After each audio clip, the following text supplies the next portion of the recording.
Hi friends, வாங்க ஒரு டேஸ்டியான ரவை உப்புமா பார்க்கலாம். ஒரு கப் ரவை எடுத்து நல்லா வாணலில் வறுத்து வச்சுட்டோம். நல்லா வறுத்து வச்சுக்கணும். அதுக்கப்புறம் அதே கடாயில் எண்ணெய் போட்டு நல்லா கடுகு போட்டு கருவேப்பிலை கொத்தமல்லி போட்டு கொஞ்சம் சீரகம், அது கூட சும்மா 2 மிளகு, ஒரு கைப்பிடி அளவு உளுத்தம்பருப்பு, நல்ல பைன் சாப் பண்ண பச்சை மிளகாய், அது கூட கொஞ்சம் சால்ட்டு எல்லாத்தையும் போட்டு நல்லா மிக்ஸ் பண்ணிவிட்டு நல்லா பொரிஞ்சு வர அளவுக்கு மிக்ஸ் பண்ணிவிட்டு ஒரு சீக்ரெட் இன்க்ரீடியன்ட் வந்து இஞ்சி தோல் எடுத்துகிட்டு நல்லா நசுக்கி போட்டுட்டு ஒரு பிஞ்ச் அளவுக்கு, அதுக்கப்புறம் தூளாக வெட்டி வச்ச வெங்காயம் போட்டு நல்லா வதக்கணும். அது கூட கொஞ்சம் உப்பு சேர்த்து நல்லா வதக்கிட்டே இருக்கணும். நல்லா வதங்கினதும் நல்லா வதக்கிட்டே இருக்கணும். நல்லா வதங்கினதும் ஒரு கப் ரவைக்கு 3.5 கப் அளவு தண்ணி வைக்கணும். அதே கப்பில்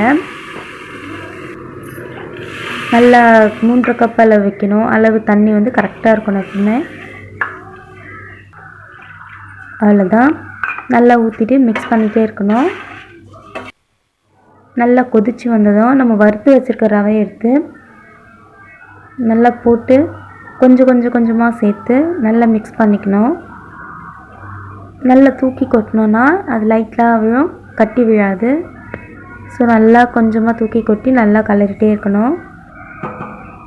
நல்லா கலரினதும் அந்த கன்சிஸ்டன்சி மாறும். எல்லாமே மிக்ஸ்ட் ஆகிட்டு நல்லா வெந்து வந்த பிறகு